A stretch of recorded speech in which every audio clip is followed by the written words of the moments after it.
Welcome, in front of me I have Cubot X19 and I'm gonna show you how to reset the DRM on this device.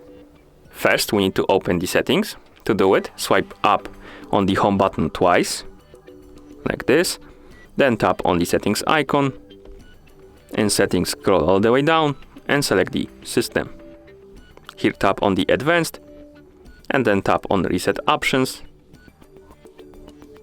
and here tap on DRM reset. Then tap on DRM reset again, and then tap OK to confirm. And as you can see, licenses have been deleted successfully. And that's how you reset the DRM on this device. Thank you for watching. If you found this video helpful, please consider subscribing to our channel and leaving the like on the video.